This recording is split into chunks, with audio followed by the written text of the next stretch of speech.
no matter how much Kool-Aid you try to feed the masses, eventually someone is going to get wise and they are going to reject it. Now, I've made a video already talking about how I don't feel electric cars are actually green, quote unquote, as in not damaging to the environment and as in good for your pocket in comparison to shopping for oil, gas, and diesel and other internal combustion engines type vehicles. Well, I noticed that there was somebody online who made this article entitled "The Tesla Model S is not a luxury car, so stop comparing them." And after reading through his article and seeing his points, I'm going to put a link to this article, by the way, because I want you to read it too. Now, there are some of you who are, and as I pointed out in my last video, there are some of you who are emotionally invested in the success of this car, which I don't understand. But I personally own Tesla stock, which I bought in when it was $28 per share. Now we're over $150. So never get me wrong when I criticize any vehicle, because I criticize all vehicles. It doesn't matter what it is. If I see flaws, I criticize them. And I'm going to do that whether you like it or not. So all of the, the negative and rude comments, you can post them, but it really ultimately doesn't matter because I'm still going to say what I'm going to say. Now, read the article first, and then you can comment on what I've said about it. But this person right here, and his name is Nelson Ierson, he makes some very, very good points that I picked up on way back when I drove the car in November of last year. And also during the time I was writing a review on it, which you can also read because I'm going to leave the URL here so that you can read or watch the review, either one. I'm going to leave both URLs for my reviews and this guy's review too. So anyway, I've been arguing with people about the Model S's interior and exterior and how you actually grade luxury. Now, the exterior, I'm going to say this again, I love the exterior of the Model S. The handles that pull in and out and retract, those are really, really nice, and I thought that was a really cool feature. And I also love the way the car looks. On the outside, it looks fantastic. It looks like a cross between a Jaguar and possibly a Porsche, and to some extent, a Viper in the front, an SRT Viper, because of the gaping maw that they design. And I really like it. I have absolutely no major complaints about the outside or the exterior, with the exception that I feel that the wheels should be matched to the handles. And I mentioned that in the video where I drove the $100,000 Model S Performance. I feel that if the handles are chrome, I feel the wheels should be chrome. Now, if you're one of these people who doesn't like chrome wheels, then maybe you should have an option between black wheels and black handles, like a matte black finish, or not even a matte black finish, but a black chrome finish. That would be nice.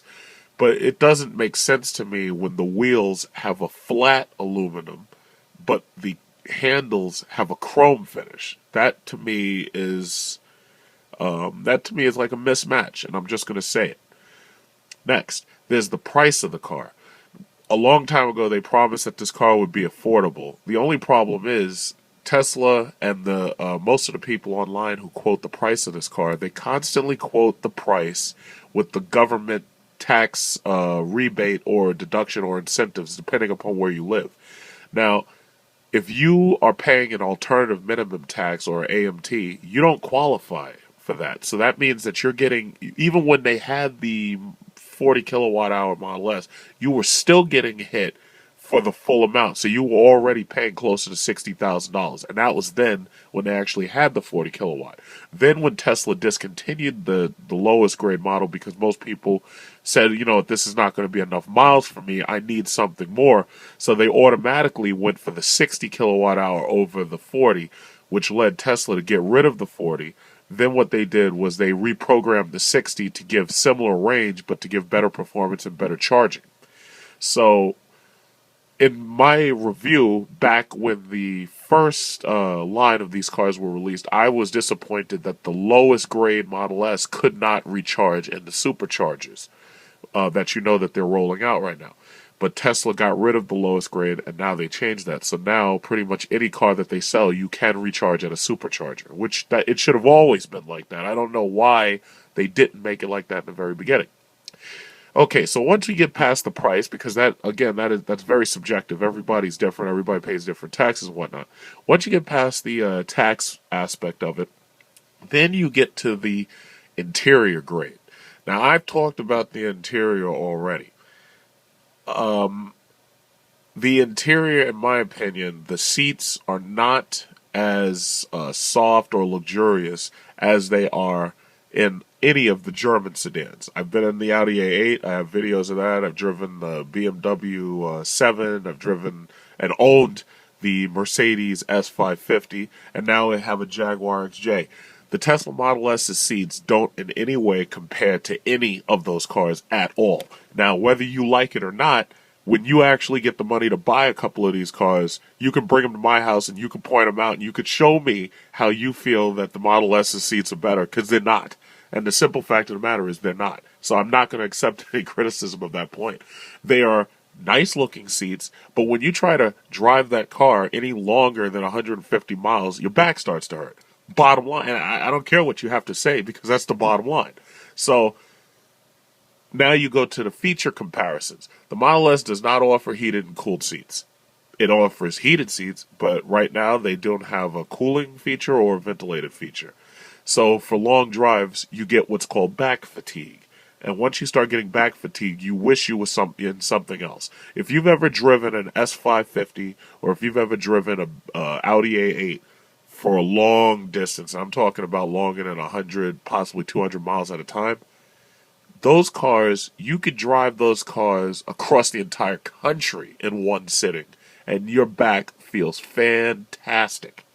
Now, on the American market and in a lower price bracket, the Cadillac XTS has the best seats that I've seen on the American market, period. The Lincoln MKS's seats are okay. The Chrysler 300 seats do not offer the kind of support that you want for a long distance. The Lincoln MKS does. They do have that massage feature now, which the S550 had since like 2005. But the XTS's seats are the best seats that I've seen thus far. And those are the kind of seats that I'd expect to be in a car like the Model S, especially since the XTS costs at least $5,000 less. But when you buy a $100,000 Model S, it's, $50,000 less. So you're talking about a car that costs half as much but gives you more.